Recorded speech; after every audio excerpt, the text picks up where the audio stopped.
जुड़े रहें अदृश्य सत्य के साथ और जानें उन सच्चाइयों को जो अक्सर आंखों से ओझल रह जाती हैं। हम किसी रईस कार्यकर्ता, चाटुकार या मक्खी सेठ नहीं हैं। हम केवल सच्चाई बताते हैं, चापलूसी नहीं करते। आपके सब्सक्रिप्शन और समर्थन से हमें और अधिक मोटिवेशन मिलेगा। चलिए हमारे साथ बने रहें। पाकिस्तान हाय हाय, पाकिस्तान हाय हाय, पाकिस्तान हाय हाय, पाकिस्तान अमर रहे, हमारे शहीद अमर रहे, हमारे शहीद अमर रहे, हमारे शहीद अमर रहे। ये बहुत ही दुखद स्थिति है कि जिन व्यक्तियों को हम सम्मानपूर्वक संबोधित करते हैं, जैसे आदरणीय, माननीय, उन्हें सार्वजनिक रूप से अपमानित किया जा रहा है। आज के समय में जहां कानून और न्यायपालिका को समाज का स्तंभ माना जाता है, वहां जिस प्रकार से कानपुर में एक न्यायाधीश जज के साथ बदसलूकी और मारपीट की घटना सामने आई है, वो बेहद चिंताजनक और शर्मनाक है। ये घटना केवल एक व्यक्ति या संस्था का अपमान नहीं, बल्कि पूरे न्यायिक तंत्र और लोकतांत्रिक मूल्यों पर एक गंभीर प्रहार है। क्या है कानपुर की घटना? हाल ही में कानपुर में वकीलों और न्यायाधीश के बीच विवाद बढ़ते बढ़ते हिंसक रूप ले लिया। वकीलों के एक समूह ने जज के साथ दुर्व्यवहार किया, उन्हें घेर लिया और उनकी पिटाई कर दी। यह एक ऐसी घटना है जो भारत की न्यायपालिका के इतिहास में शायद ही पहले कभी सुनी गई हो। जज, जिनका सम्मान समाज में सर्वोच्च स्थान पर होता है, उनके साथ इस तरह का व्यवहार बेहद निंदनीय है।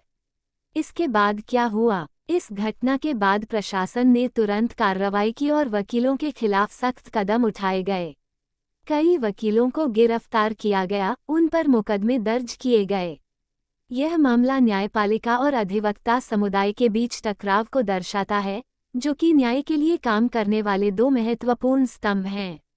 यह कोई पहली बार नहीं है जब वकील और न्यायाधीशों के बीच विवाद हुआ हो, लेकिन हाल के वर्षों में ऐसी घटनाओं में वृद्धि हुई है। अक्सर देखा गया है कि वकील अपने अधिकारों का दुरुपयोग करने लगते हैं और दबाव बनाने के लिए हड़ताल, धरना या कभी-कभी हिंसक तरीकों का सहारा लेते हैं। लेकिन जब मामला सीधे न्यायाधीशों को निशाना बनाने तक पहुंच जाए, तो यह न्यायिक व्यवस्था के लिए खतरे की घंटी है। जब जनता देखती है कि न्यायाधीश खुद ही सुरक्षित नहीं है, तो न्याय व्यवस्था पर से विश्वास कम होने लगता है। जब सम्माननीय पदों पर बैठे लोगों के साथ ऐसा व्यवहार होगा, तो आम जनता के लिए न्याय पाना और कठिन हो जाएगा। जो न्याय व्यवस्था का अभिन्न हिस्सा हैं, जब वे ही इस तरह के कदम उठाएंगे, तो न्याय की प्रक्रिया पर संदेह खड़ा होना स्वाभाविक है। आज के माहौल को देखकर यह कहना गलत नहीं होगा कि समाज धीरे धीरे अराजकता की ओर बढ़ रहा है। ये घटना हमें वेब सीरीज मिर्जापुर और फिल्म गैंग्स ऑफ वासेपुर जैसी स्थितियों की याद दिलाती है, जहां कानून नाम मात्र का था और हर कोई अपनी मर्जी से इंसाफ करने पर उतारू था। अगर जल्द ही इस स्थिति को नियंत्रित नहीं किया गया, तो ये लोकतंत्र और न्याय प्रणाली के लिए गंभीर खतरा बन सकता है। कानपुर की यह घटना केवल एक जज या वकीलों तक सीमित नहीं है, बल्कि यह पूरे समाज और न्याय प्रणाली को हिला देने वाली घटना है। यदि जल्द ही इस पर काबू नहीं पाया गया, तो यह न्याय के लिए खतरे की स्थिति उत्पन्न कर सकती है। हमें यह नहीं भूलना चाहिए कि एक सभ्य समाज की पहचान उसके न्यायतंत्र से होती है, और यदि वही कमजोर पड़ गया, तो फिर व्यवस्था माफिया राज, गुंडागर्दी और अराजकता की ओर बढ़ने से कोई नहीं रोक सकता। लोगों का विश्वास व्यवस्था से उठता जा रहा है, क्योंकि वे देख रहे हैं कि हर स्तर पर भ्रष्टाचार, बेईमानी और अनैतिकता बढ़ती जा रही है। जब जनता यह महसूस करने लगती है कि हर कोई अपने निजी स्वार्थ में लिप्त है और ईमानदारी से जीने वालों को ही संघर्ष करना पड़ता है, तो वह व्यवस्था के खिलाफ आक्रोशित हो जाती है।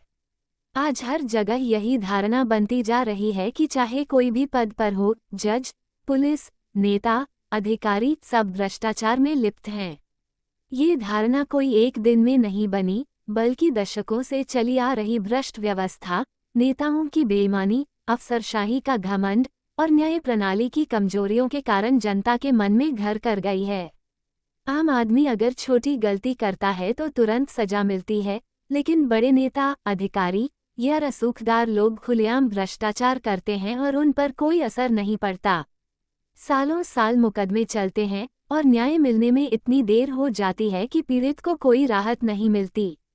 जनता देख रही है कि जिनका काम सेवा करना है, वे ही सबसे ज्यादा चोरी और घोटाले कर रहे हैं। आज के समय में कई साधु संत और धार्मिक नेता भी भ्रष्टाचार और अनैतिकता में लिप्त पाए गए हैं, जिससे समाज में नैतिकता का पतन और तेज हुआ है। आज की स्थिति यह है कि कानून का पालन कराने वाली एजेंसियां, पुलिस, न्यायपालिका राजनीतिक दबाव में काम कर रही हैं। अगर कोई नेता या पार्टी किसी को समर्थन देती है तो उस पर कानूनी कार्रवाई नहीं होती, लेकिन अगर कोई सरकार की आलोचना करता है तो उस पर तुरंत केस दर्ज हो जाता है। ये पूरी व्यवस्था को खोखला बना रहा है। राजनीतिक पार्टियां अपने समर्थकों को उकसाकर विरोधियों की आवाज दबाने के लिए भीड़ इकट्ठा करती हैं। किसी को धमकाने, डराने या नुकसान पहुंचाने के लिए भीड़ को हथियार की तरह इस्तेमाल किया जाता है। ये लोकतंत्र के लिए बहुत खतरनाक है। हर हिंसा, हर घटना को धर्म से जोड़ दिया जाता है ताकि लोग असली मुद्दों बेरोजगारी, भ्रष्टाचार, कानून व्यवस्था से भटक जाएं और आपस में लड़ते रहें। इससे फायदा सिर्फ राजनेताओं और कट्टरपंथी संगठनों को होता है। अगर मुंबई में कुणाल कामरा या किसी अन्य व्यक्ति पर हमला हुआ है और सरकारी तंत्र इसे रोकने में असफल रहा है, तो यह निश्चित रूप से कानून व्यवस्था की विफलता को दर्शाता है। भीड़ तंत्र, मॉब जस्टिस लोकतंत्र और न्याय प्रणाली के लिए खतरनाक है, क्योंकि यह कानून को कमजोर करता है और लोगों में डर पैदा करता है। महाराष्ट्र और अन्य राज्यों में तोड़फोड़, हिंसा और धार्मिक ध्रुवीकरण जैसी घटनाएं अक्सर राजनीतिक लाभ के लिए की जाती हैं। कुछ ताकतें लोगों को धर्म के नाम पर बांटकर अपनी सत्ता को मजबूत करना चाहती हैं। अगर कोई सरकार या नेता इसे रोकने के बजाय समर्थन करता है, तो यह संविधान और लोकतांत्रिक मूल्यों के खिलाफ है। अगर किसी को बिना किसी ठोस कारण के सिर्फ सरकार की आलोचना करने पर जेल में डाला जा रहा है और जमानत भी नहीं मिल रही, तो यह संविधान के अनुच्छेद 19 अभिव्यक्ति की स्वतंत्रता और लोकतांत्रिक मूल्यों का खुला उल्लंघन है। भारत में कानून सबके लिए समान होना चाहिए, लेकिन जब सरकारें अपनी ताकत का दुरुपयोग करके विरोधियों को चुप कराने लगती हैं, तो ये तानाशाही की ओर इशारा करता है। सरकार के खिलाफ बोलने वाले पत्रकार, कॉमेडियन, एक्टिविस्ट और विपक्षी नेताओं को झूठे मुकदमों में फंसाया जा रहा है। इन कानूनों को असली देशद्रोहियों के लिए बनाया गया था, लेकिन अब इन्हें विरोधियों के खिलाफ हथियार की तरह इस्तेमाल किया जा रहा है। कुछ खास लोगों को तुरंत बेल मिल जाती है, जबकि आम नागरिक या सरकार के विरोधियों को लंबे समय तक जेल में रखा जाता है। सरकार से सवाल पूछना हर नागरिक का अधिकार है। अगर लोगों को डराकर चुप कराया जाएगा, तो लोकतंत्र खत्म हो जाएगा।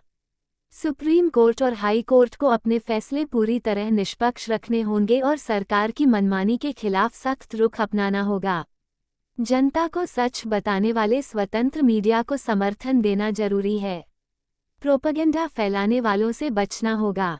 शांतिपूर्ण विरोध, जनहित याचिका PIL और सूचना का अधिकार RTI जैसे तरीकों का सही इस्तेमाल करके सरकार को जवाबदेह बनाया जा सकता है। अगर यह स्थिति जारी रही, तो लोकतंत्र सिर्फ नाम का रह जाएगा। क्या आपको लगता है कि लोगों को अब खुलकर अपनी राय रखने के लिए कोई नया तरीका अपनाना चाहिए? आपका समर्थन और प्यार हमारे लिए बहुत मायने रखता है। यदि आपको यह वीडियो पसंद आया हो, तो इसे लाइक करें, कमेंट करें और शेयर करें। हमारे नए और रोचक वीडियो देखने के लिए चैनल को सब्सक्राइब करें और बेल आइकन दबाना न भूलें ताकि आपको सभी अपडेट मिलते रहें। धन्यवाद। मिलते हैं अगले वीडियो में।